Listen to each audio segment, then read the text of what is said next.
first example, which multiplication expression does this area model represent? So when you're looking for products of binomials, right, we could represent it using area models. And we could also go the other way where we have the completed area model and we work backward to come up with what we call factors. All right, the multiplication expression is also known as a set of factors. All right.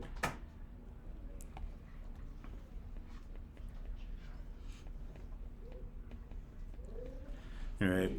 So what we can do here, if we want to come up with the set of factors of the area model, is determine the dimensions of each geometric figure and then make an area model out of it.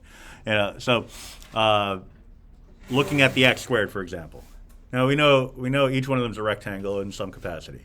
All right, the blue ones are squares. All right, so that is something we're just going to believe, because technically, I suppose one of the sides could be x squared and the other side could be 1. X squared times 1 is x squared.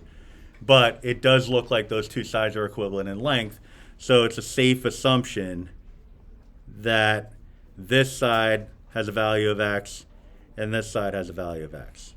All right, and again, that's because area is length times width in a rectangle. All right, so area of a rectangle is equal to length times width, or base times height, however you like it. So every one of those blue squares has an area of x squared, meaning each one of them has dimensions of x by x. All right. Now I can label it up, every side of every square with an x, but that'd be a little overkill. All right. But the outer lines here, I could label up pretty easily.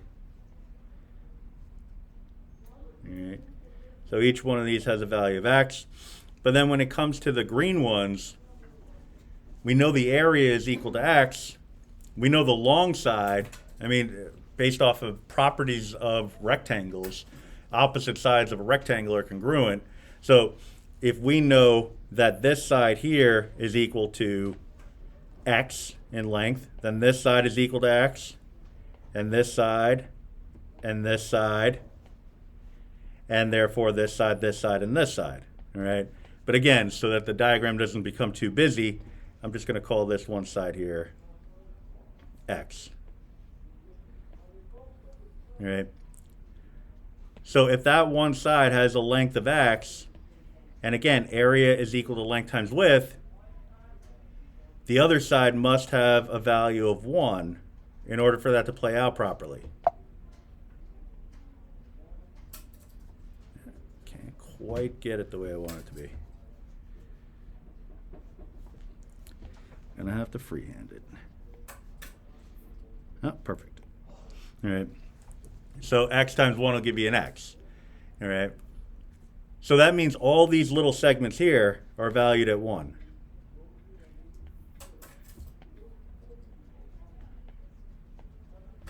All right. Now all of these green rectangles are equivalent in area. So they're equivalent in dimensions. All right. So doesn't always play out that way with geometric figures. Just because they have the same area doesn't mean they have the same dimensions. You could have a triangle and a rectangle that have the same area but are completely different, in terms of their geometric shape. But that's more of an exploration for a geometry class. For now, they're just rotated forms of one another. Right? A good precursor to something like this is like, you'd say all of the blue geometric figures are congruent, as in equal in size, shape, all the green ones are congruent, all the orange ones are congruent. Anyway, so the length of each one of these sides, long story short, too late, is going to be equal to 1. Right? So if I need to come up with an area expression for the whole thing, there's 2 ways I could do this. One would be really to just add up all the areas. They gave us all this information here. All right. So I could say x squared plus x squared plus x squared. I got 1, 2, 3 of those. I could say x plus x plus x plus x plus x plus x plus x plus x plus x. I got, what, 9 of those.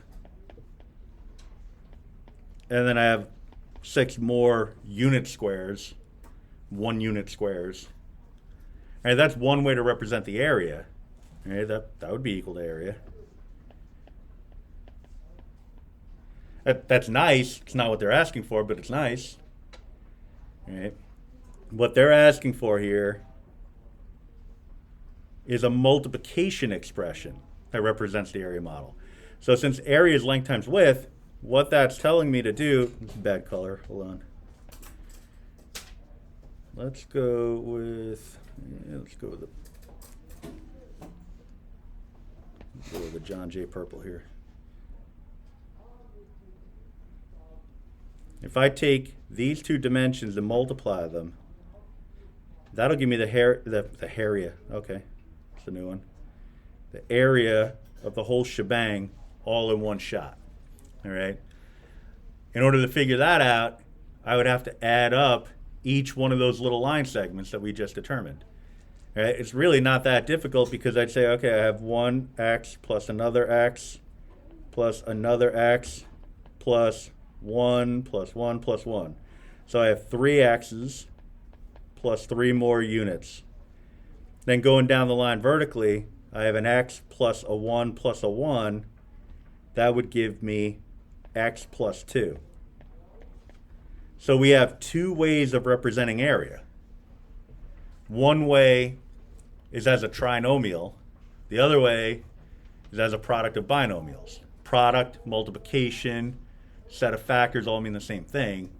This is what they're asking for.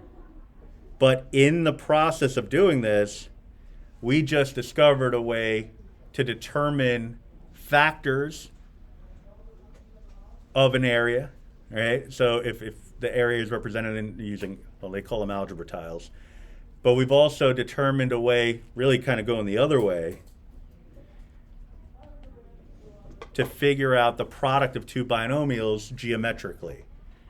All right. And I'll show you in a minute because, drawing the diagram is a little bit more involved. Not conceptually. It's just kind of a pain, right? But it's interesting anyway. I mean, because when it comes to evaluating a set of algebra tiles, it's really not that difficult once you get through the structure of it. All right. So every one of those x squares has dimensions of x by x, right? So a bunch of x's along the way here. Every one of the green rectangles have dimensions of x by 1. And again, I mean, we talked about area over here, but the bottom line is we have 2 types of squares in this figure. We got the blue squares and the orange squares, all right? We know squares have all sides congruent. All right. Maybe you're not as familiar with the word congruent, but in the past, you've dealt with squares before. You know that if you made all sides equal in length, you were making a square. As long as there were some right angles in there, you were good. All right. So focus on the squares makes life easier. All right. So the blue ones are x by x. The orange ones are 1 by 1. And using that information, we can label up everything.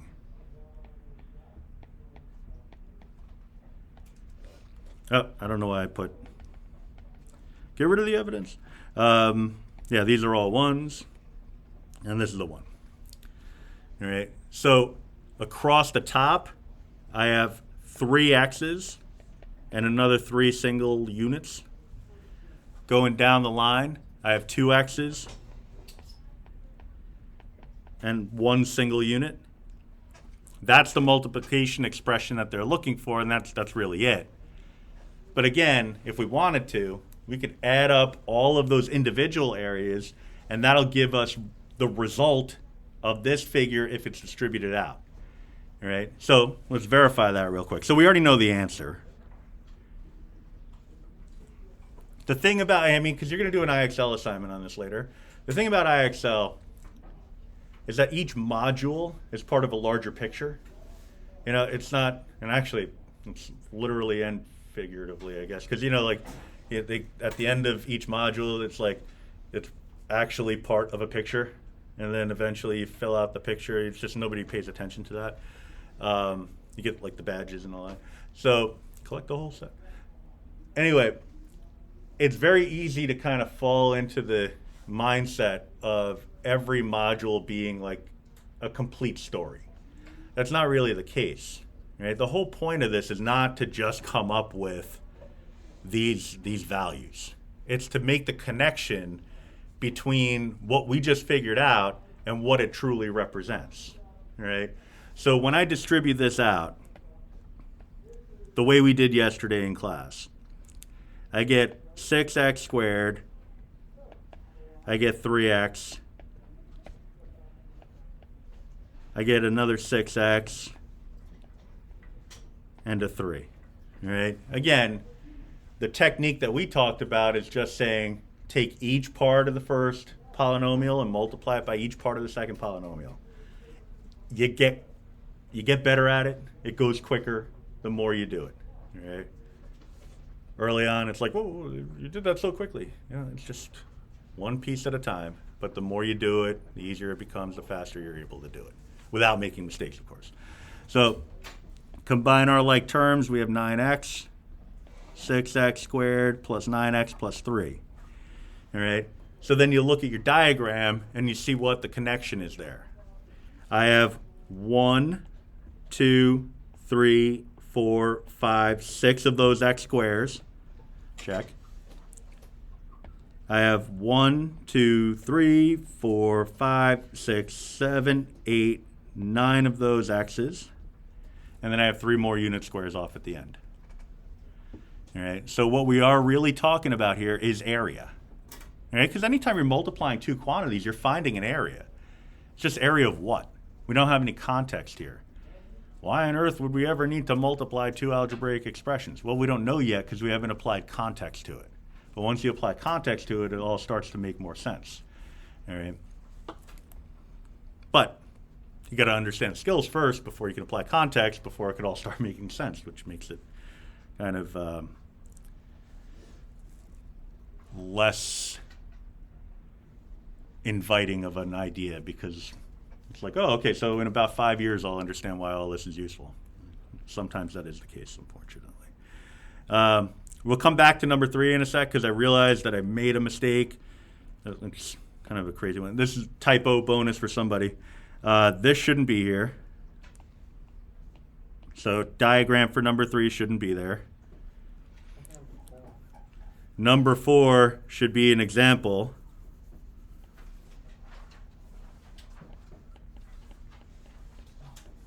I guess they're all examples, but this is really evaluate the area model.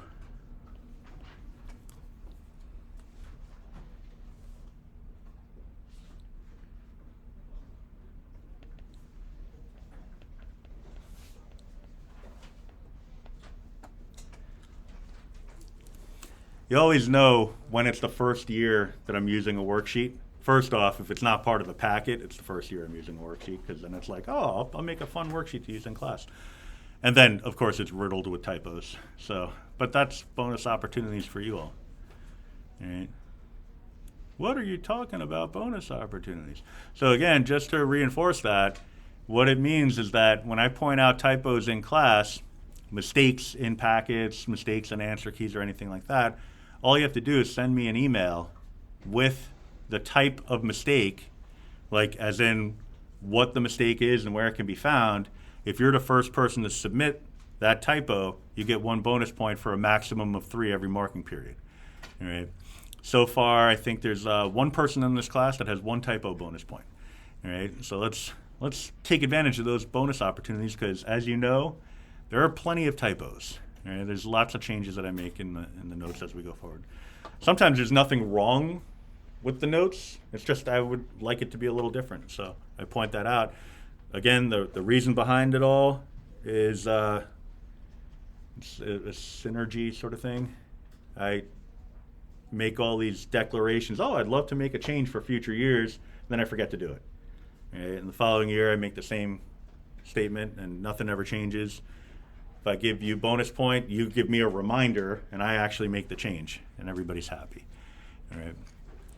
So yeah, The drawback, of course, is that since it's first come, first served, there's always the idea that like, oh, well, I'm sure somebody else got it already.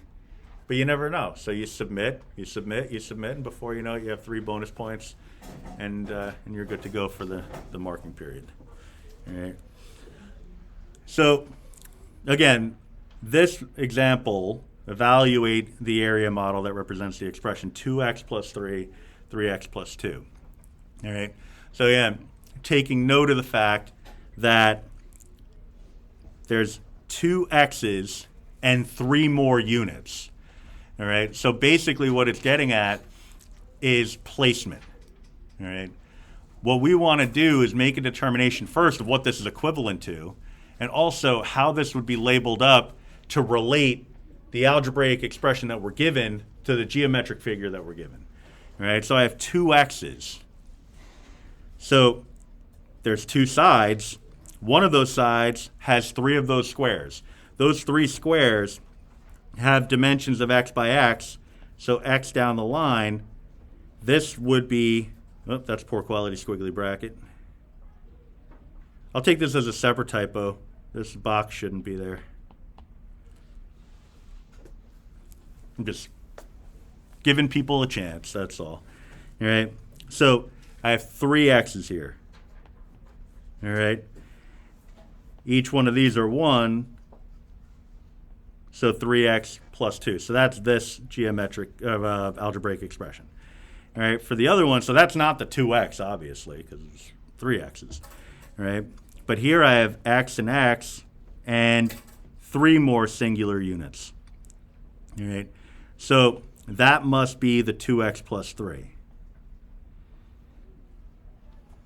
All right.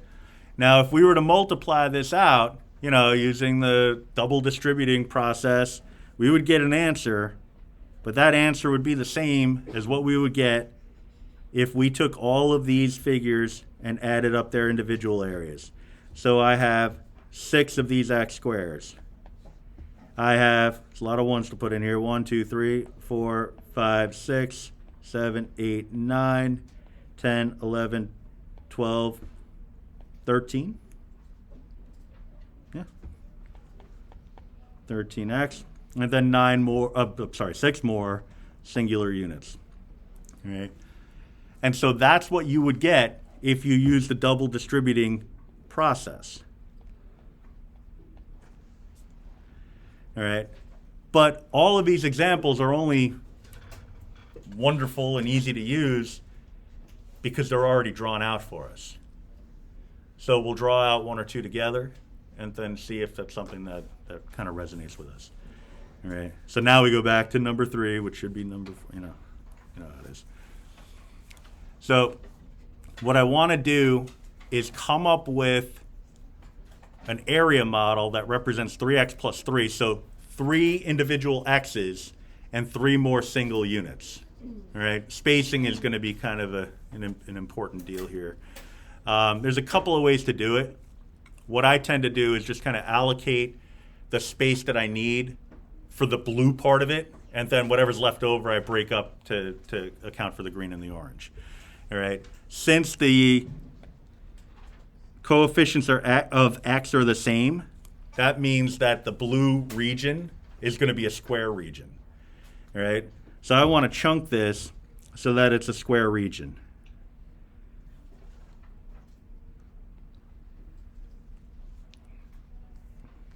It doesn't have to be perfect, but you want it to look somewhat like a square. All right. And in fact, if this piece is square, then this piece should also be square. All right.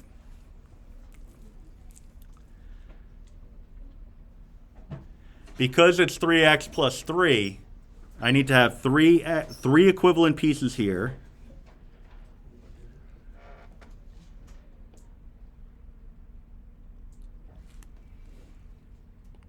And 3 equivalent pieces here. Each one of those with dimensions x by x. All right, which gives us an area of x squared for each part.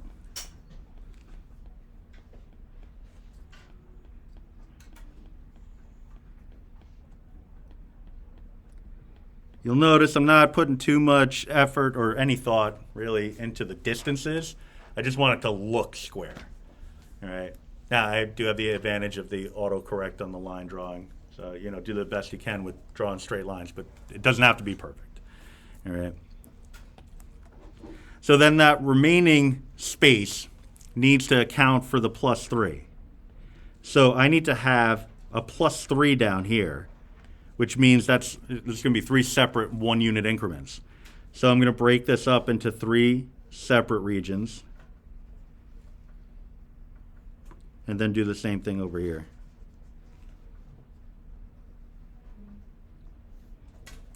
All right, so 1, 1, 1, 1, 1, 1. And you can see if you go down each of the lines, the vertical line on the left, the horizontal line on the top, you have 3 x's plus 3 more single units. So we've accounted for the 3x plus 3. Each one of these figures, these rectangles, should have an area of x. There's a lot of them.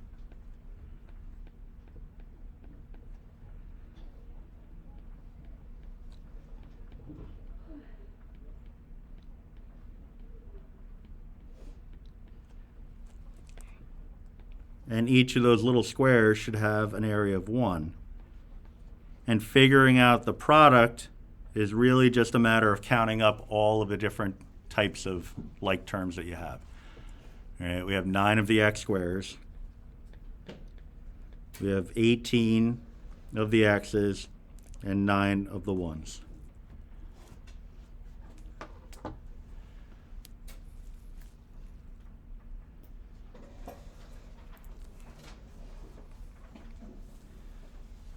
So then the only other variation of this, I'll give you another typo in a second. All right, the only other variation of this is the case where you have sort of a lopsided aspect. Kind of like the example that we did, the number 4 that became the example, where you don't have a square region. But that really just amounts to drawing. It's not anything conceptually different. It's just a matter of how you draw it. All right?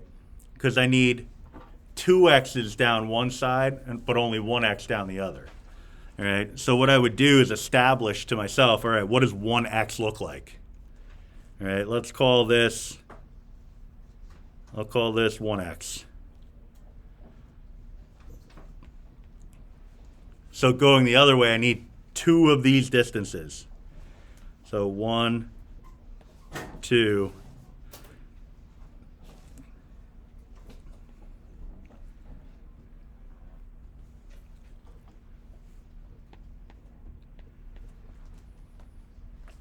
All right, so I have an x, I have 2x. So this remaining space here has to just be the 1, which is established at this distance. As long as this distance here is roughly 2 of those, because we need to go 2 units instead of 1 unit. All right, as long as it's roughly twice this length, which it seems, it's close enough. It doesn't have, like I said, it doesn't have to be perfect.